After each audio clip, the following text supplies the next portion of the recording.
The Browns got outplayed in all three phases, right? Offense, defense, special teams. That was on display all day. They got outplayed. They got out-hustled. They got out-coached. And you know what? I was thinking about it. If they play that game 100 times today, the Browns lose 99, maybe even all 100. That was disgusting on all accounts, all three phases.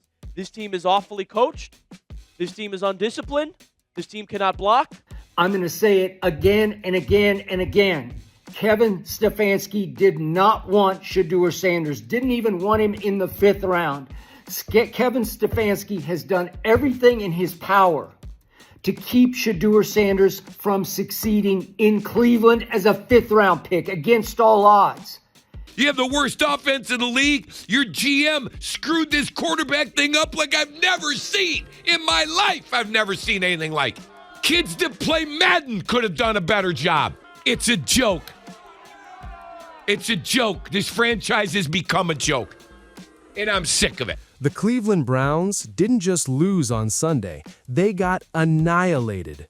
They got embarrassed. They got exposed on national television in a way that leaves absolutely zero room for excuses, zero room for spin, and zero room for Kevin Stefanski to hide behind his offensive guru reputation anymore.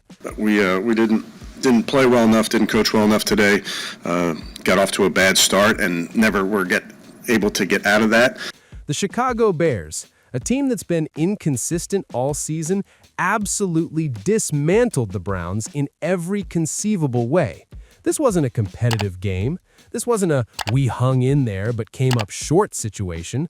This was a complete and total systematic failure from the coaching staff down to the execution on the field. The difference in the talent level of these two teams was on display. It was shocking. And here's what makes this loss so devastating. It wasn't even close from the opening kickoff. The Bears ran the kickoff out to midfield, setting the tone immediately. Special teams coordinator Bubba Ventrone should be packing his bags alongside Stefanski because this unit has been an absolute disaster all season long. But we'll get to the coaching carousel that needs to happen in Cleveland in just a minute. Let's talk about what actually transpired in Chicago, because the stats tell a story of complete domination that should have Browns ownership questioning everything about this organization's direction. 21 first downs for the Bears. The Browns struggling to move the chains all game long. At one point, Cleveland was 1 for 9 on 3rd down conversions. 1 for 9. By the end of the game, they finished 4 for 14 on 3rd down efficiency. You cannot sustain drives. You cannot score points. You cannot compete in the NFL when you're converting at that abysmal rate. The yards per play differential was staggering. 5.6 for Chicago, 3.4 for Cleveland.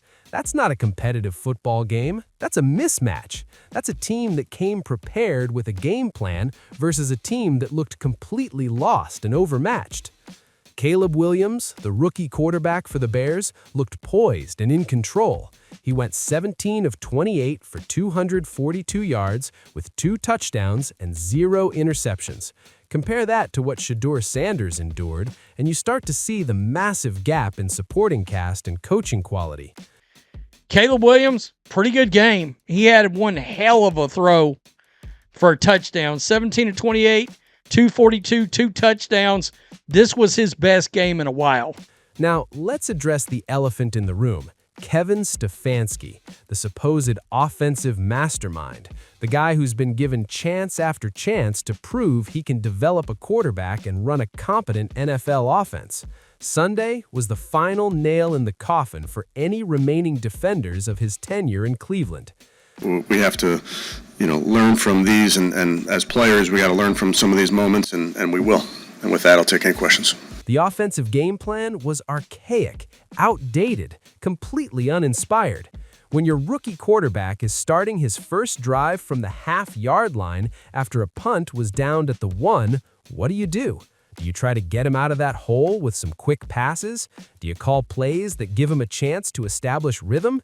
Absolutely not. Stefanski called 3 straight run plays with 2 penalties mixed in, resulting in a punt from deep in their own territory that gave Chicago a short field to score.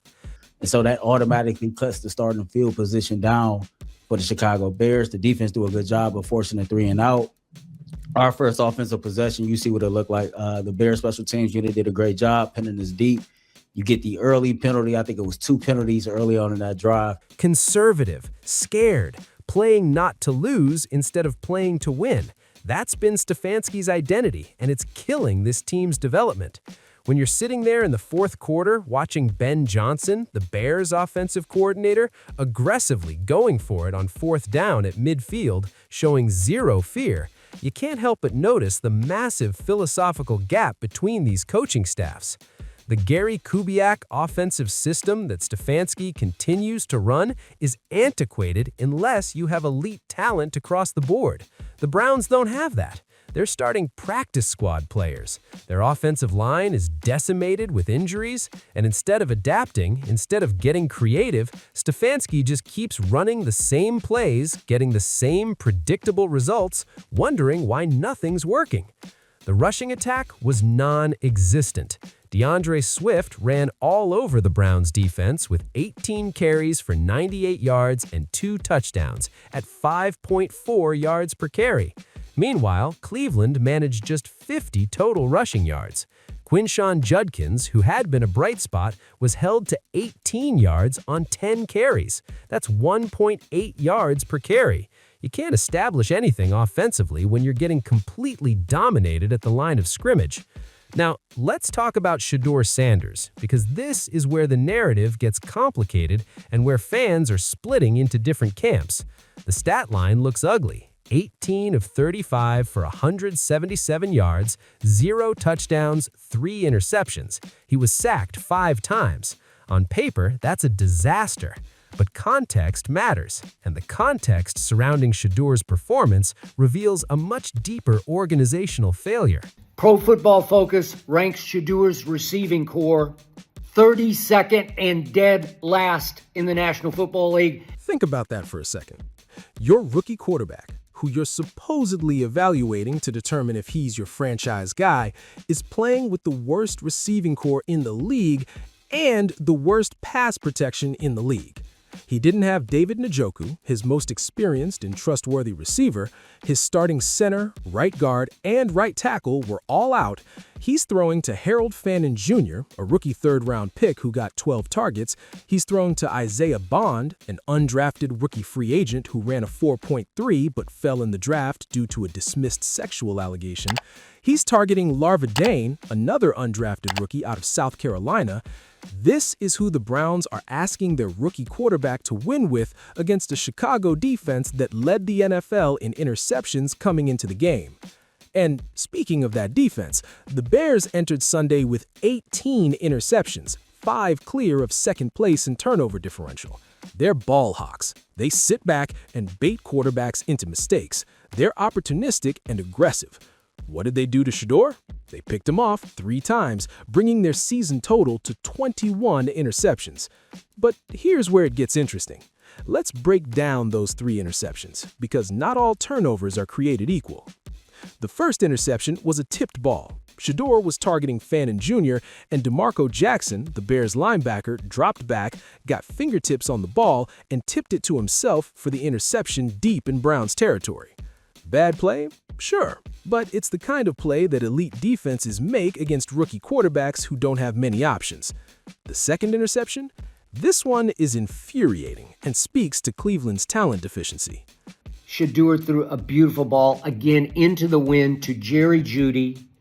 Ball hits Jerry Jeudy right here. The same Jerry Jeudy who got up in Shedeur's face on the sideline. Right there. Bounces off his pads. And Jalen Johnson, who's really, really good, is right there. He's all over him. It's great coverage, but it was a better throw. That's right. Shedeur threw an absolute dime into the wind, what would have been the throw of the game, and it hit Jerry Jeudy right in the chest for what should have been a touchdown.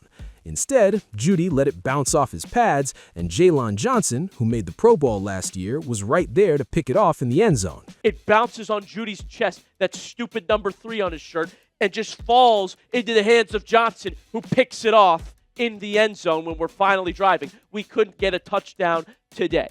You cannot put that interception on the quarterback. That's a receiver failure.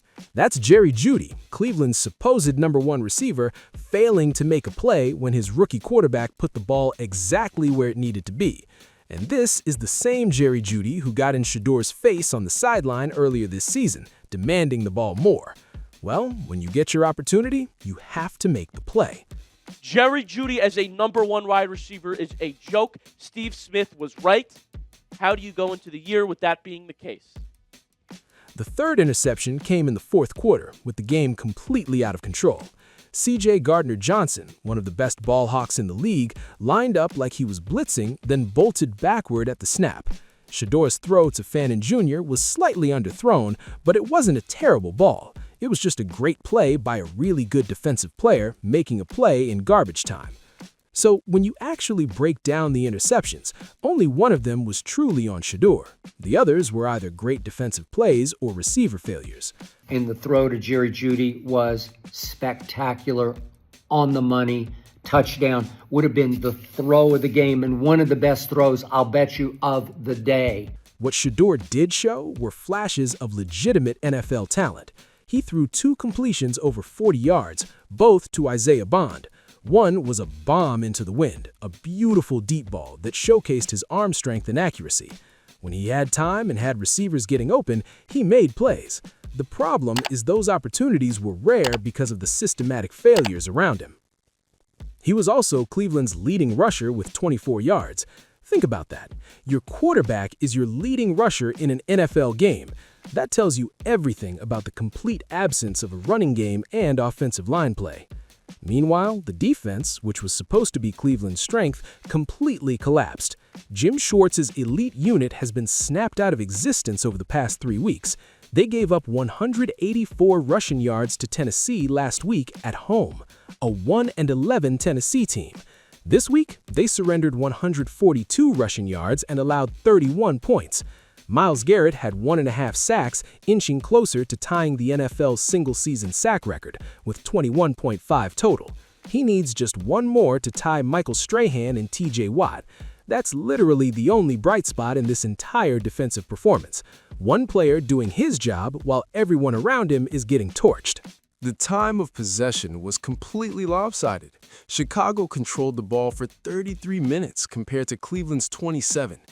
When you can't sustain drives offensively and you can't get stops defensively, you get blown out. It's that simple. This loss drops Cleveland to another disappointing season where playoff hopes have been officially eliminated with 3 games remaining, in a division that was actually competitive this year, with a defense that was supposed to be top 5, with ownership that spent money and made moves to try to contend. It's all fallen apart spectacularly. So where does Cleveland go from here? The calls for Kevin Stefanski's firing have reached a fever pitch, and frankly, they're justified.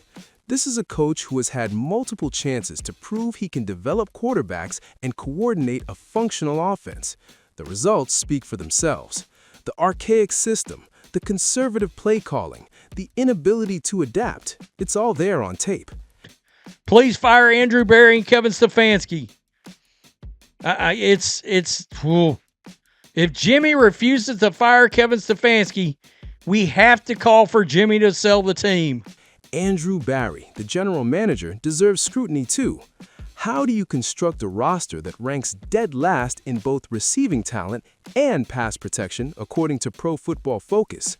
How do you put a rookie quarterback in that impossible situation and expect positive results?